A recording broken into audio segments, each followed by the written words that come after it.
Shalom, selamat pagi teman-teman semuanya. Kita bersyukur untuk kebaikan Tuhan, kasih setia Tuhan dalam hidup setiap dari kita. Mari kita memulai ibadah kita pada pagi hari ini dengan firman Tuhan yang berkata demikian. Tak berkesudahan kasih setia Tuhan, tak habis-habisnya rahmat-Nya. Selalu baru tiap pagi, besar kesetiaan-Mu. Biarlah kesetiaan Tuhan itu saja yang menjadi landasan dasar ibadah kita pada pagi hari ini. Mari sebelum kita melanjutkan ibadah kita pagi hari ini, kita memulainya dengan mengambil waktu teduh sejenak di hadapan Tuhan.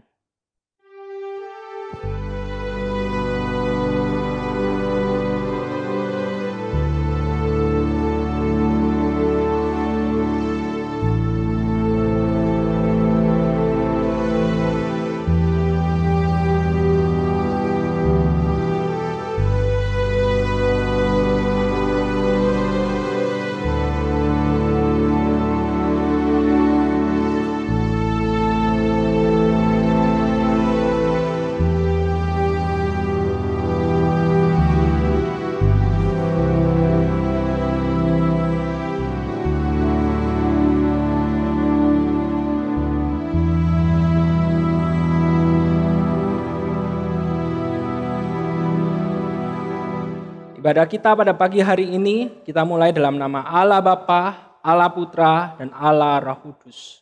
Mari sama-sama kita berdoa. Tuhan, kami bersyukur untuk kesempatan yang Kau berikan pada kami. Pagi hari ini kami boleh datang beribadah bersama-sama.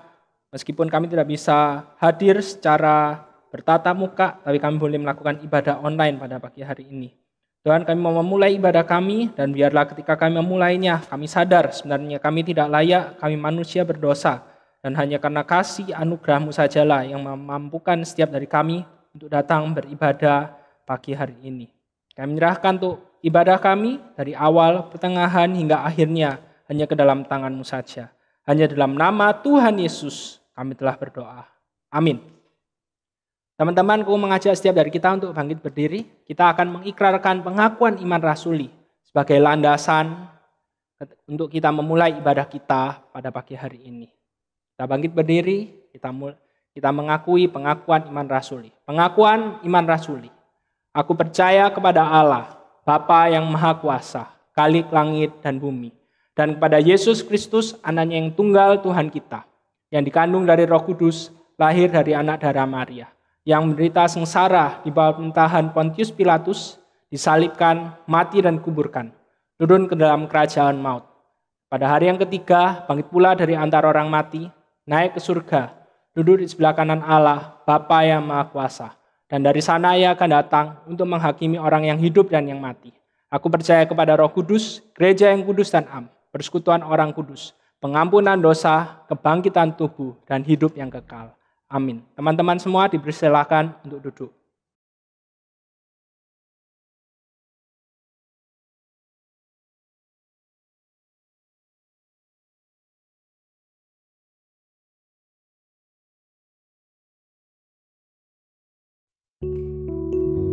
Selamat pagi teman-teman.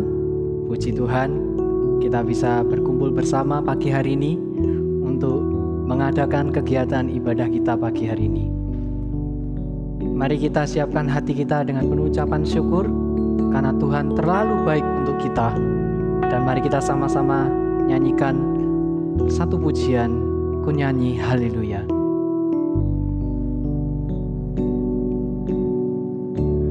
Bapakku datang menyembah-Mu di sini. Percayakan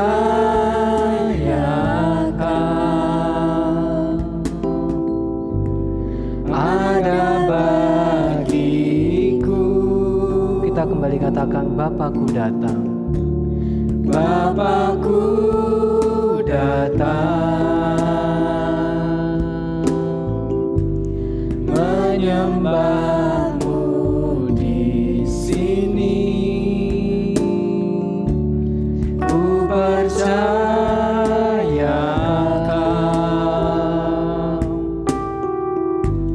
ada bagiku. Tak usah ku takut.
ajaib perkasa perbuatanmu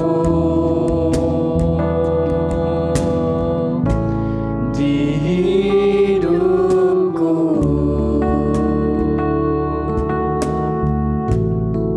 Mari kita sama katakan kembali, Bapakku datang dengan sepenuh hati kita.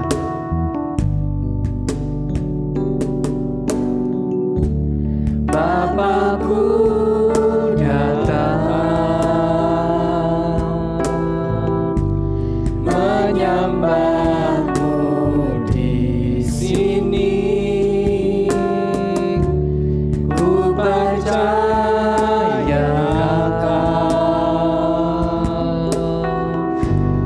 ada bagiku. Tak usah ku takut, Tak usah ku takut, sebab Kau sertaku. Tak usah ku bimbang, Kau di dalamku. Tak usah ku cemas, Kau penghiburku. Saat ku lemah, Kau kuatku. Ku nyanyi haleluya,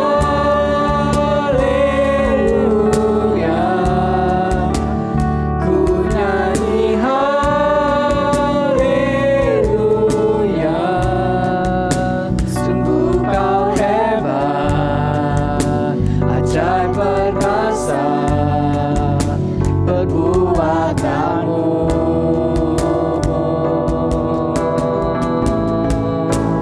Ku nyanyi haleluya, ku nyanyi haleluya. Sungguh Kau hebat, ajaib perkasa perbuatanmu. ku nyanyi haleluya. Ku nyanyi haleluya, ku nyanyi haleluya. Sungguh Kau hebat, ajaib perkasa perbuatanmu di hidupku.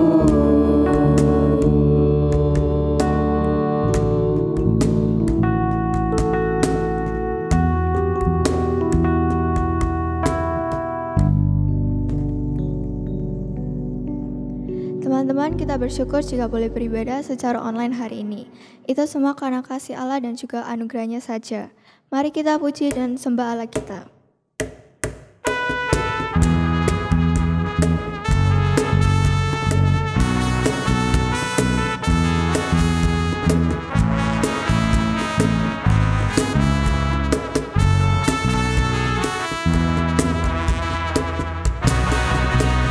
Bertemu dalam kasih-Nya, berkumpul dalam anugerah-Nya, beri serta kita semua di dalam rumah Tuhan.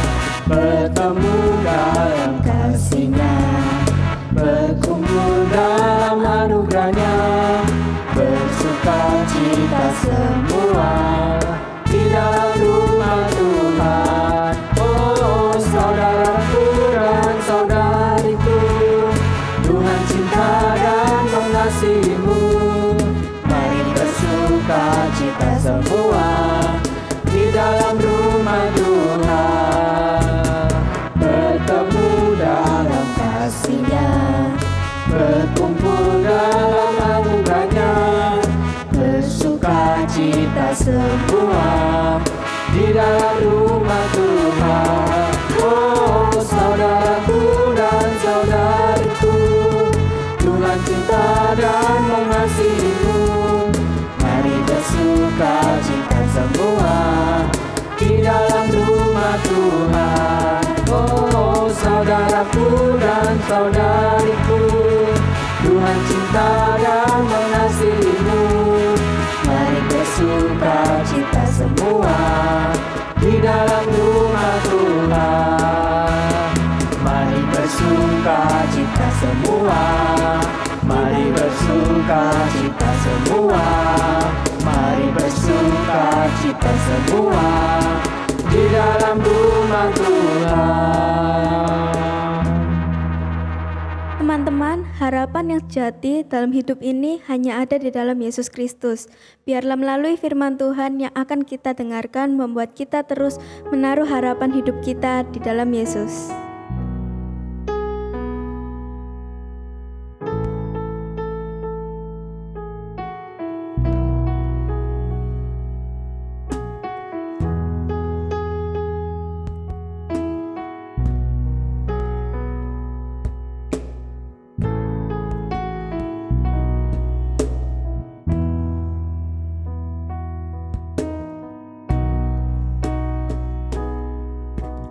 Bukan dengan kekuatanku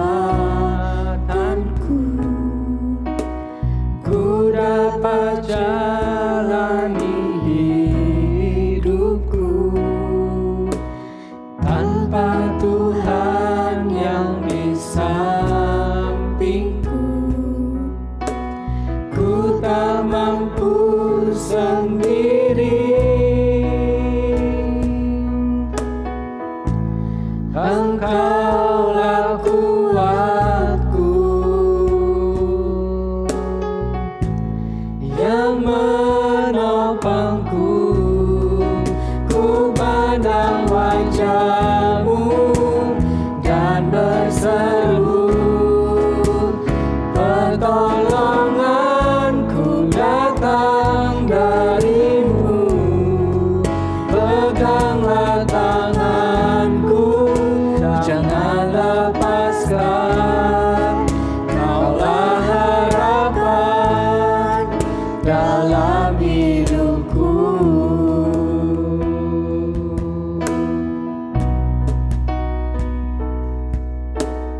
Bukan dengan kekuatanku ku dapat jalani hidupku, tanpa Tuhan yang di sampingku ku tak mampu sendiri. Engkaulah kuatku yang menopangku. Ku pandang wajah-Mu dan berseru, pertolonganku datang dari-Mu. Peganglah tanganku, jangan lepaskan. Kaulah harapan dalam hidupku. Ku pandang wajah-Mu dan berseru, pertolonganku datang dari-Mu. Peganglah tanganku, jangan lepaskan. Kaulah harapan dalam hidupku. Kaulah harapan dalam hidupku. Kaulah harapan dalam hidupku.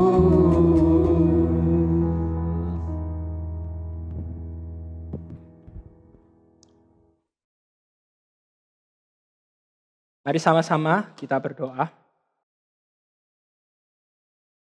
Benar Tuhan, harapan kami hanya ada di dalam-Mu saja. Dan kami telah memuji nama-Mu. Bentar lagi kami akan dengarkan kebenaran firman Tuhan. Biarlah firman Tuhan mengingatkan setiap dari kami bahwa harapan kami yang sejati hanya kami dapatkan di dalam Yesus Kristus. Sebentar lagi kami akan mendengarkan firman Tuhan, berbicaralah kepada setiap dari kami, karena kami siap untuk mendengarkan. Hanya dalam nama Tuhan Yesus kami telah berdoa. Amin. Oke, shalom, selamat pagi teman-teman semuanya. Koko mengajak setiap dari kita untuk membuka Alkitab kita yang terambil dari Daniel, pasalnya yang ke-6, ayat yang ke-11 sampai dengan ayatnya yang ke-12. Daniel pasalnya yang ke-6, ayat 11 sampai dengan 12. Kalau kita semua sudah menemukannya, Koko mengajak setiap dari kita untuk memperhatikan Alkitab kita masing-masing dan Koko akan membacakannya buat setiap dari kita. Daniel 6 ayat 11 sampai 12. Demi didengar Daniel bahwa surat perintah itu telah dibuat, pergilah ia ke rumahnya.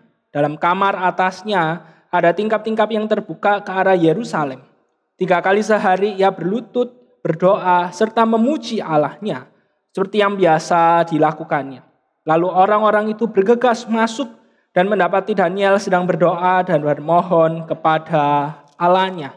Nah teman-teman, Koko mengajak setiap dari kita untuk memperhatikan ayat yang baru saja kita baca bersama-sama. Koko yakin ini adalah cerita yang sangat familiar buat setiap dari kita. Nah Koko ingin memulai khotbah kita pada pagi hari ini dengan sebuah pertanyaan. Hal apakah yang terpenting dalam hidup setiap dari kita? Apakah hal yang paling penting yang menjadi prioritas di dalam hidup kita ini? Sebagai manusia, ketika kita hidup dalam dunia ini, kita pasti memiliki hal yang penting buat setiap dari kita. Hal tersebut bisa saja uang, bisa saja kenyamanan hidup, bisa juga rasa aman, ketenaran, dan juga hal-hal yang lainnya. Kita bisa melihat bagaimana ada orang-orang di dalam hidup ini, mereka bekerja mati-matian supaya bisa mendapatkan uang sebanyak-banyaknya. Ada juga orang yang bekerja mati-matian supaya bisa mendapatkan kenyamanan hidup, mendapatkan posisi yang lebih baik lagi dari posisi yang sekarang dia miliki. Jadi kita bisa melihat bagaimana orang-orang di dunia ini berusaha mati-matian mengusahakan sesuatu untuk mendapatkan apa yang penting buat diri mereka. Dan sebagai manusia, naturnya adalah kita tidak ingin kehilangan apa yang penting itu dalam hidup setiap dari kita. Maka dari itu kita bisa melihat ada orang-orang yang misalnya seharusnya kita pikir harusnya dia tidak berlebihan, seperti itulah responnya.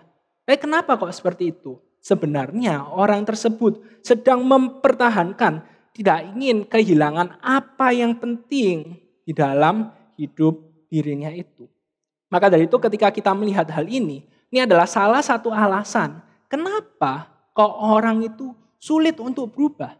Kita bisa melihat bagaimana banyak sekali orang-orang itu sulit untuk berubah. Dan ketika perubahan tersebut mengambil apa yang nyaman, apa yang penting buat diri mereka, pasti mereka akan bergumul dengan perubahan tersebut.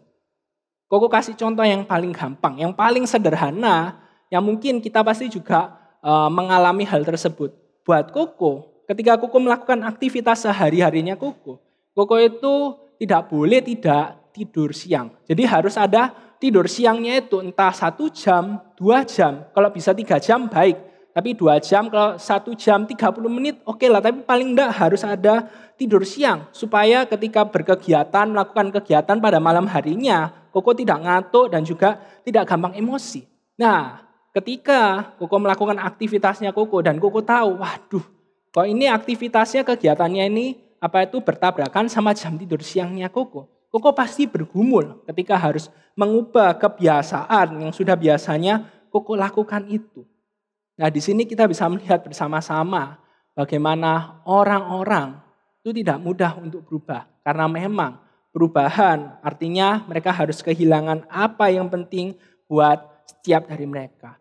Dan orang tersebut sulit untuk kehilangan apa yang penting ketika berada dalam kondisi yang terjepit. Karena kondisi yang terjepit itu akan mengungkapkan hal apa sih yang benar-benar penting buat setiap dari kita. Dan hal ini kita bisa lihat dalam kejadian yang dialami oleh Daniel.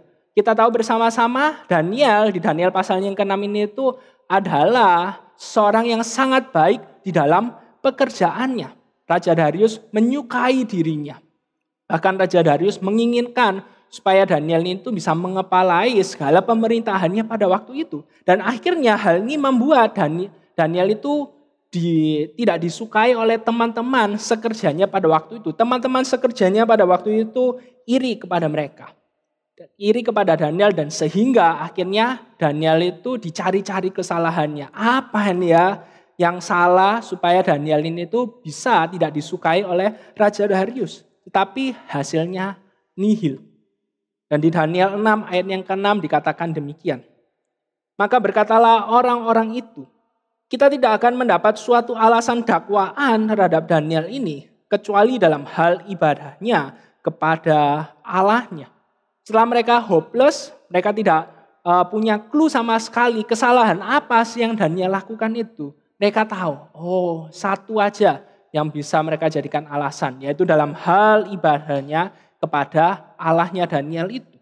Maka dari itu setelah mereka berkata demikian, mereka datang kepada Raja Darius dan meminta agar Raja Darius itu membuat suatu peraturan bahwa dalam 30 hari tidak boleh ada seorang pun yang meminta kepada dewa yang mereka sembah kecuali kepada Raja Darius. Kalau mereka minta kepada dewa yang mereka sembah itu, mereka akan mendapatkan hukuman yang berat. Dan kita tahu bersama-sama hukumannya dimasukkan ke dalam gua singa. Nah teman-teman, pertanyaannya ketika kita melihat hal ini, apakah yang akan kita lakukan ketika kita menjadi Daniel?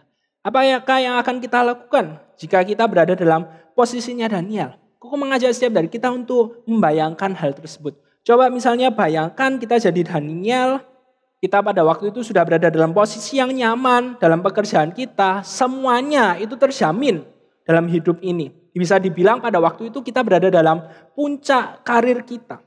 Kemudian kita mendapatkan kabar, kalau misalnya kita tetap setia berdoa, misalnya kita tetap setia membaca firman Tuhan selama 30 hari ke depan, maka kita akan mendapatkan hukuman dan kita akan kehilangan segala kenyamanan tersebut.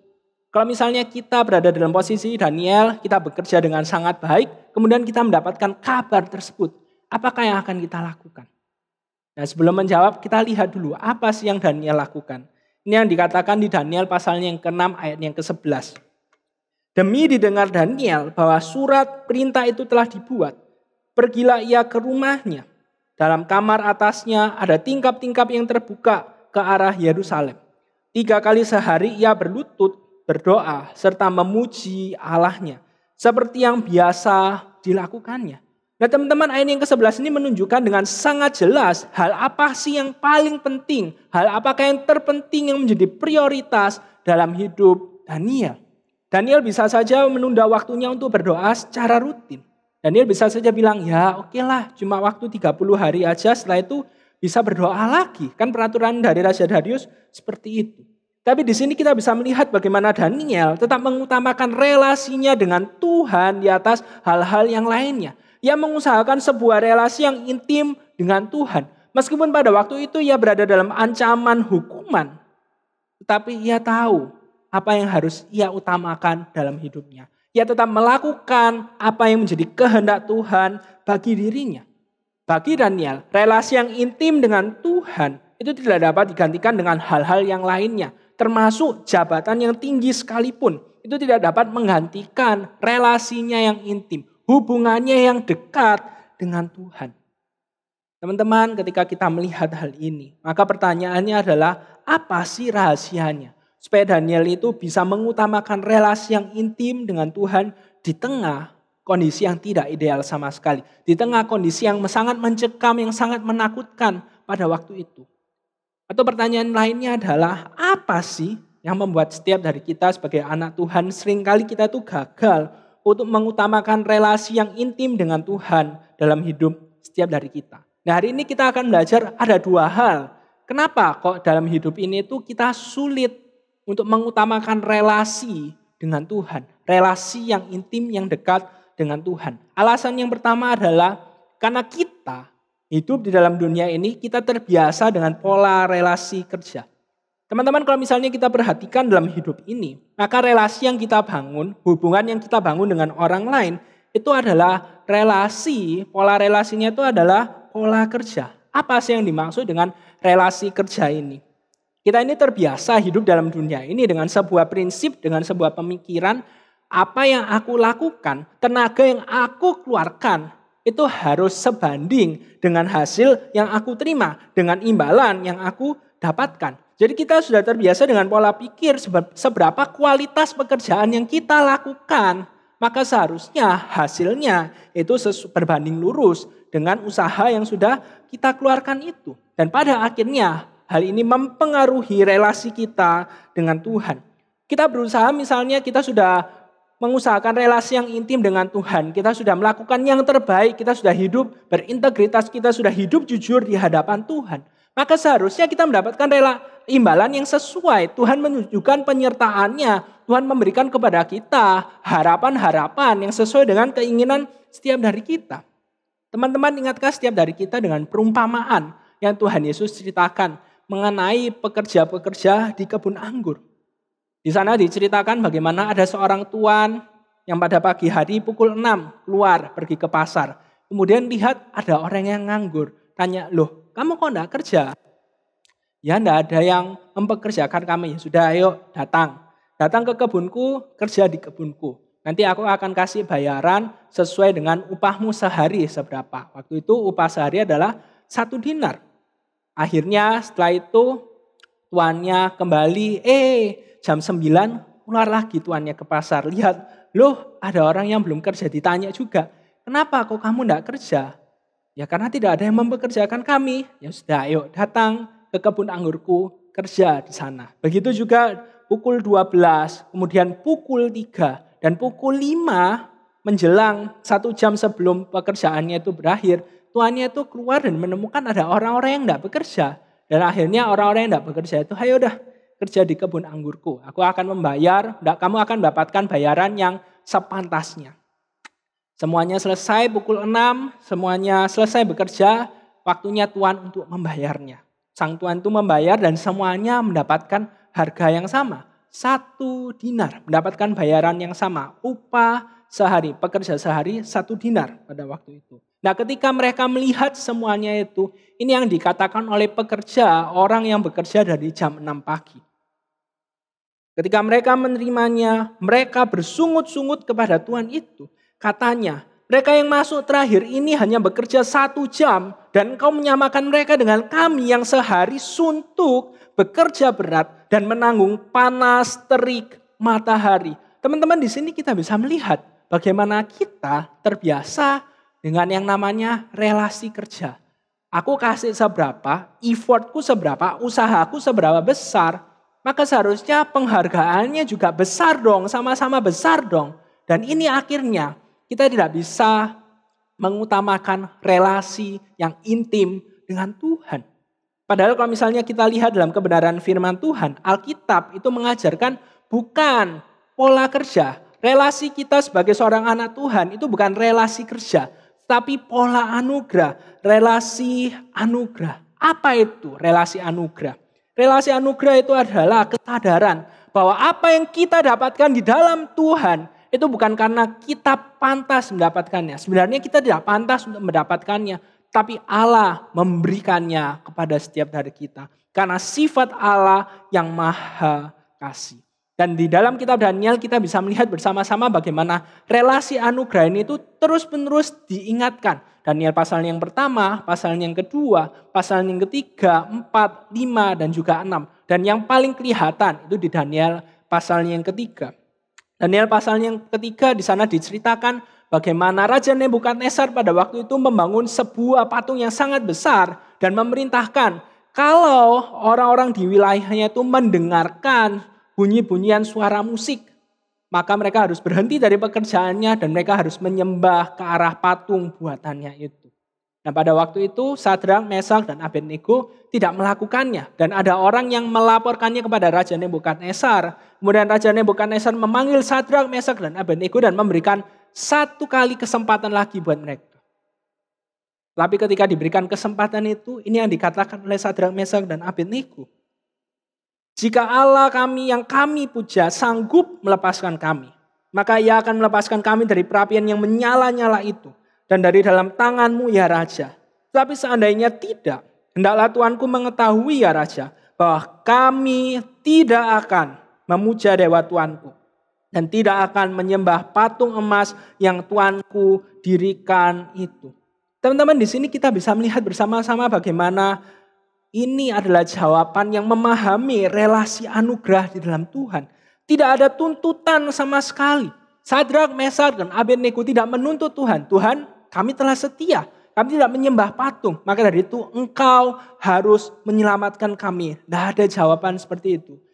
Kalau kita melihat Daniel 3 ayat 17-18. Kita bisa melihat bagaimana jawabannya adalah kami percaya Tuhan mampu menyelamatkan kami. Karena tidak ada yang tidak bisa dilakukan oleh Allah. Tapi kalau misalnya Tuhan tidak menyelamatkan kami, maka ada rencana yang lebih baik yang Tuhan sudah sediakan buat setiap dari kami. Teman-teman, ketika kita belajar untuk menghidupi relasi anugerah dalam hidup setiap dari kita sebagai seorang anak Tuhan, maka kita akan melihat bahwa keintiman dengan Tuhan itu bukanlah sarana supaya kita bisa mendapatkan apa yang kita inginkan, apa yang kita harapkan dalam hidup setiap dari kita. Ketika kita menghidupi relasi anugerah dalam hidup setiap dari kita akan melihat bahwa keintiman dengan Tuhan itu kita perlukan. Karena Allah adalah pencipta, Allah adalah penebus hidup setiap dari kita. Menyelamatkan hidup setiap dari kita. Maka dari itu kita perlu memiliki hidup yang dekat, hidup yang intim dengan Allah. Teman-teman, kita perlu ingat bahwa we are saved by grace. Kita diselamatkan oleh anugerah Tuhan. Tetapi we live by grace too. Kita hidup di dalam anugerah juga. Ini perlu kita pahami bersama-sama. Kita bukan hanya diselamatkan oleh anugerah Tuhan. Tapi ketika kita hidup sebagai seorang anak Tuhan, kita juga hidup dalam anugerah Tuhan. Dan ketika kita memahami hal ini dengan sungguh-sungguh, maka kita tidak akan menuntut Tuhan untuk selalu harus memenuhi segala keinginan dan harapan hidup setiap dari kita. Seringkali sebagai seorang anak Tuhan, kita ini tuh tahu, kita ini diselamatkan oleh anugerah. Tapi ketika kita hidup sebagai seorang anak Tuhan, relasi yang kita bangun dengan Tuhan itu adalah relasi kerja. Kalau aku sudah setia sama Tuhan, kalau aku sudah jujur, aku sudah berhidup berintegritas, aku sudah memberikan yang terbaik kepada Tuhan, maka seharusnya Tuhan balas dong. Tuhan kasih imbalan yang sesuai, yang setimpal dengan usaha-usaha yang sudah aku lakukan ini. Kita merasa pantas untuk mendapatkan hal tersebut. Sehingga akhirnya ketika kita tidak mendapatkan hal yang kita inginkan, ketika kita tidak mendapatkan hal yang kita harapkan itu, kita marah sama Tuhan. Padahal kalau misalnya kita hidup di dalam dunia ini sebagai seorang anak Tuhan, kita perlu sadar bahwa hidup sebagai seorang anak Tuhan itu bukan berbicara tentang sepantasnya. Hidup dalam Tuhan itu berbicara tentang anugerah demi anugerah yang Allah berikan kepada setiap dari kita. Karena kalau misalnya kita berkata, ini sudah sepantasnya aku dapatkan, maka yang pantas untuk kita dapatkan itu adalah hukuman kekal, neraka. Karena siapa kita? Kita adalah orang berdosa. Ketika kita diselamatkan, itu bukan karena kita pantas, tapi karena anugerah Tuhan buat setiap dari kita. Maka dari itu ketika kita hidup dalam dunia ini sebagai seorang anak Tuhan, kita hidup dalam anugerah, lepas anugerah yang Tuhan berikan buat setiap dari kita. Siapakah yang tahu gambar yang berikut ini? Gambar patung yang berikut ini. Patung ini didirikan di kota Richmond di Amerika. Ini adalah sebuah monumen dari seorang yang bernama Arthur Ashe. Siapakah Arthur Ashe ini? Ia adalah petenis kulit hitam pertama yang bisa memenangi 3 kejuaraan Grand Slam pada waktu itu. Hal tersebut menjadikan dirinya sebagai salah satu petenis terhebat di dunia pada saat itu. Ketika dia sudah pensiun, ia mengalami sakit jantung dan harus dioperasi. Nah, masalah terjadi di sini. Ketika ia akan melakukan transfusi darah untuk proses operasinya, pada waktu itu ia tertular HIV dari darah yang ditransfusikan ke dalam tubuhnya itu.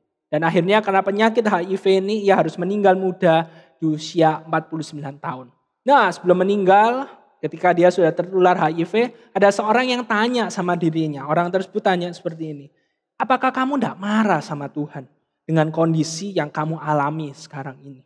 Dan ini jawaban yang diberikan oleh Arthur Ashe. If I were to say, God, why me about the bad things? Then I should have said, God, why me about the good things that happened in my life. Arthur Asia menjawab seperti ini, kalau aku sampai tanya kepada Tuhan, Tuhan kenapa kok hal ini tuh terjadi, aku harus mengalami hal ini. Tentang hal yang buruk yang terjadi dalam hidupku. Maka seharusnya aku juga bertanya, Tuhan kenapa aku ketika aku mengalami hal-hal yang menyenangkan, hal-hal yang baik di dalam hidupku. Teman-teman, ketika kita melihat jawaban Arthur Asia ini mengingatkan setiap dari kita bahwa kalau kita mengalami hal yang menyenangkan, hal yang sesuai dengan harapan kita tidak pernah tanya kenapa loh sama Tuhan. Kita merasa pantas kalau kita hidupnya bahagia. Tapi ketika kita mengalami hal yang tidak menyenangkan, hal yang menyedihkan, yang tidak sesuai dengan harapan diri kita seringkali gampang sekali tanya sama Tuhan, Tuhan kenapa kok aku harus mengalami semuanya ini? Tapi ketika kita melihat kehidupan Arthur Asia benar-benar memahami bahwa di dalam dirinya, ketika ia hidup sebagai seorang anak Tuhan, maka ia hidup di dalam anugerah Tuhan. Dan ketika kita memiliki perspektif, kita bisa melihat hidup ini dengan perspektif anugerah, maka kita akan bisa melihat bagaimana relasi dengan Tuhan itu akan menjadi suatu prioritas bagi setiap dari kita. Kita bisa melihat relasi dengan Tuhan itu merupakan hal yang paling penting yang harus kita utamakan dalam hidup setiap dari kita. Ini adalah hal yang pertama. Kalau kita hidup dalam sebuah relasi kerja, kita tidak akan pernah bisa mengutamakan relasi yang intim dengan Tuhan. Tapi ketika kita hidup di dalam relasi anugerah, maka kita bisa akan mengutamakan keintiman dengan Tuhan. Lalu alasan yang kedua, kenapa seringkali kita gagal untuk mengutamakan relasi yang intim, relasi yang dekat dengan Tuhan? Alasannya adalah karena kita tidak melihat keintiman dengan Tuhan sebagai berkat itu sendiri. Kalau misalnya kita kembali ke dalam teks Alkitab Daniel pasalnya yang ke-6, kita bisa melihat bagaimana Daniel sangat memahami hal ini. Daniel tidak menggunakan keintiman dengan Tuhan sebagai sarana untuk mendapatkan berkat yang lebih besar di dalam hidupnya.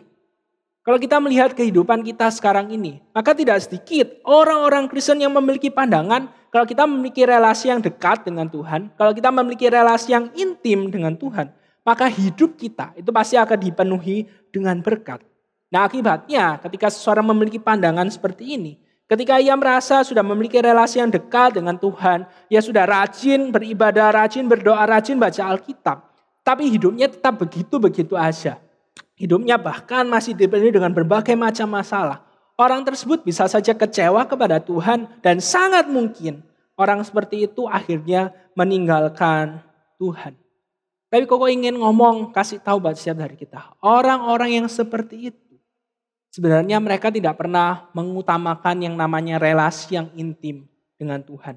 Karena buat setiap dari mereka, yang paling penting itu adalah berkatnya. Bukan sumber berkatnya. Bukan memiliki relasi yang intim dengan sumber pemberi berkat dalam hidupnya. Tetapi mereka mengutamakan, mereka mengejar berkatnya itu. Dan orang-orang seperti ini, koko kasih tahu. Sebenarnya mereka tidak pernah memiliki relasi yang intim dengan Tuhan. Kenapa demikian? Karena tanda orang yang semakin intim dengan Tuhan itu adalah ia akan semakin mengejar Tuhan dan tidak mau hidup jauh dari Tuhan. Koko ulangi sekali lagi, tanda orang yang semakin intim dengan Tuhan adalah ia akan semakin mengejar Tuhan dan tidak mau hidup jauh dari Tuhan. Dan inilah yang terjadi dalam kehidupan Daniel di pasalnya yang ke-6 ini. Meskipun ia diancam dengan sebuah hukuman akan dimasukkan ke dalam gua singa, tetapi ia tetap memilih mengutamakan keintimannya dengan Allah di atas segala hal-hal yang lainnya. Padahal kalau kita melihat kehidupannya pada waktu itu, ada banyak sekali alasan di mana Daniel itu bisa meninggalkan Tuhan.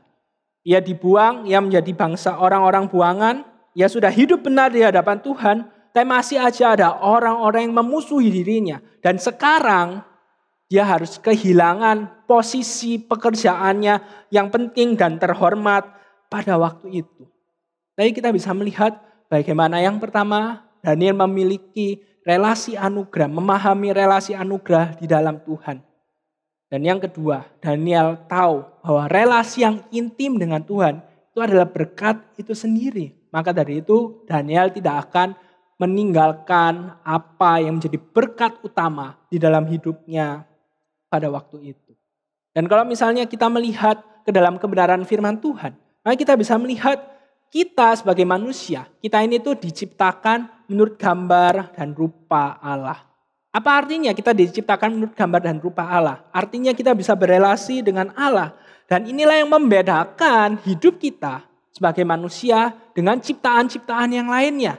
Binatang, tumbuhan, dan yang lainnya itu tidak bisa berelasi dengan Tuhan. Tapi kita sebagai gambar dan rupa Allah, kita memiliki kemampuan itu, kapasitas itu untuk berelasi dengan Allah. Tetapi ketika dosa masuk, ketika manusia jatuh ke dalam dosa, ini yang terjadi. Gambar dan rupa Allah itu rusak. Kemudian kita tidak bisa berelasi dengan Allah. Itu yang terjadi. Gambar dan rupa diri Allah itu rusak, kita tidak bisa berelasi dengan Allah. Jadi dosa itu membuat setiap dari kita tidak bisa berelasi dengan Allah. Maka dari itu Kristus datang. Kristus menebus setiap dari kita. Kristus menyelamatkan hidup kita. Sehingga akhirnya gambar dan rupa Allah itu dipulihkan. Sehingga akhirnya kita bisa berelasi dengan Allah kembali. Bukan karena siapa kita, tapi karena Kristus yang menjadi pengantara hidup kita. Sehingga akhirnya kita bisa berelasi dengan Allah. Maka dari itu teman-teman, ketika kita melihat hal ini, pertanyaannya, setelah kita diselamatkan oleh Allah, sudahkah kita memiliki hidup relasi yang intim, yang dekat dengan Tuhan? Kau ingin menutup khotbah pada pagi hari ini dengan sebuah cerita. Jadi ada seorang papa dengan anaknya suatu sore pergi keluar rumah, kemudian main layang-layang. Anaknya belum bisa nerbangin layang-layangnya itu, jadi papanya nerbangin layang-layangnya. Dari yang pendek terus semakin tinggi, dan semakin tinggi. Akhirnya anaknya itu bilang sama papanya, "Pak, sebenarnya ya kalau misalnya talinya ini tuh diputus, digunting, layang-layangnya itu pasti bisa terbang lebih tinggi lagi." Kemudian papanya bilang, "Oke, let's try it out. Mari kita coba hal tersebut." Akhirnya talinya digunting sama papanya itu. Pertamanya anaknya lihat, "Loh, bener kan Pak? Bener kan Pak? Layang-layangnya semakin tinggi. Tapi tidak lama setelah itu, layang-layang itu semakin turun. Dan akhirnya tergeletak di atas tanah. Teman-teman, hidup setiap dari kita ini itu sama seperti layang-layang tersebut. Hidup kita dalam Tuhan sama seperti layang-layang itu. Harus terkoneksi dengan sumbernya. Harus terus terkoneksi dengan tali yang dipegang oleh orang yang main layang-layang itu.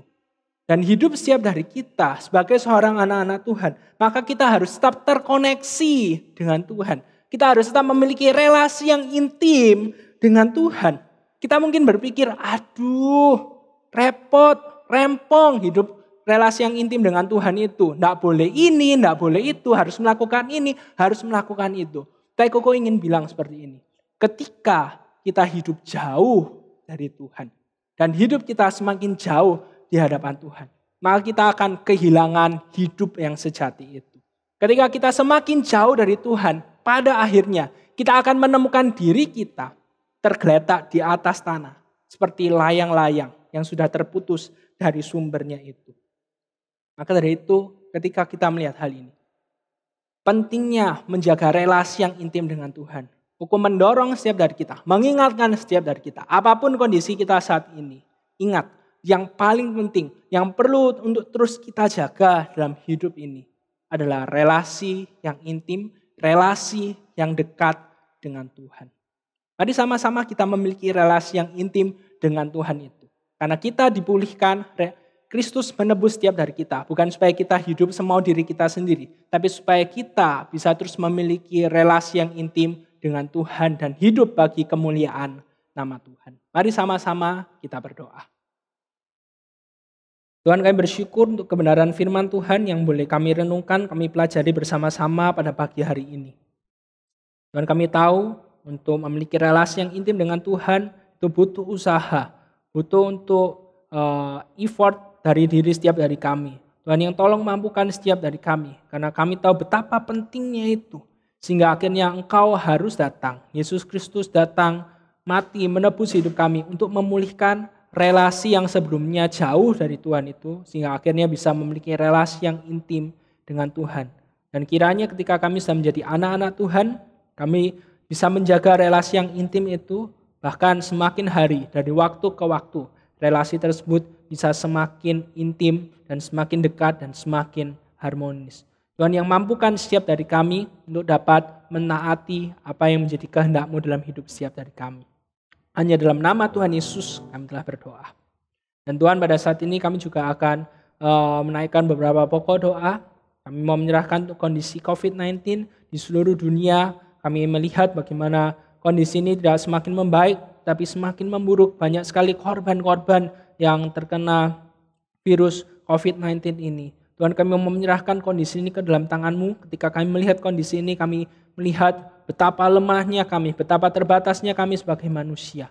Uang, kekayaan, kekuasaan yang kami miliki tidak bisa mengalahkan penyebaran virus COVID-19 ini. Dan kami hanya bisa berharap kepada-Mu saja. Dan kami juga mau berdoa menyerahkan untuk studi dari anak-anak remaja di GKA Lyon dalam kondisi pandemi seperti ini. Bukanlah hal yang mudah untuk dapat melaksanakan pendidikan, proses pembelajaran dengan ideal. Tapi Tuhan yang tolong buat anak-anak remaja di GKA Lyon bisa tetap bersungguh-sungguh dalam menjalani proses pembelajaran yang mereka lakukan, dan juga setiap guru dosen yang mengajar bisa tetap memberikan yang terbaik dalam proses pembelajaran yang terjadi.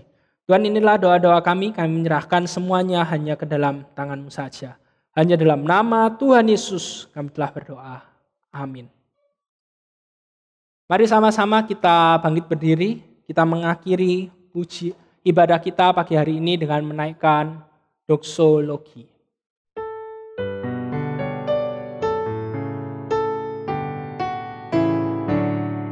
Puji Allah sumber berkat, puji Dia segenap ciptaannya,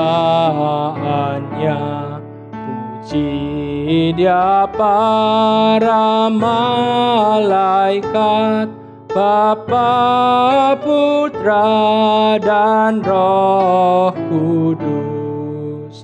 Amin.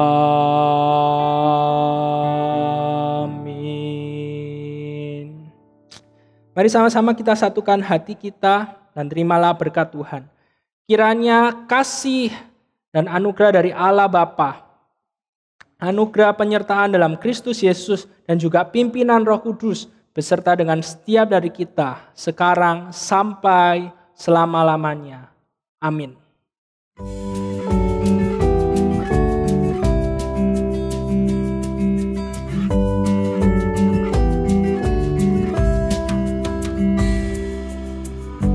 Tuhanlah kekuatan dan mazmurku, Dia gunung batu dan keselamatanku. Hanya padamu hatiku percaya, Kaulah menara dan kota perlindungan.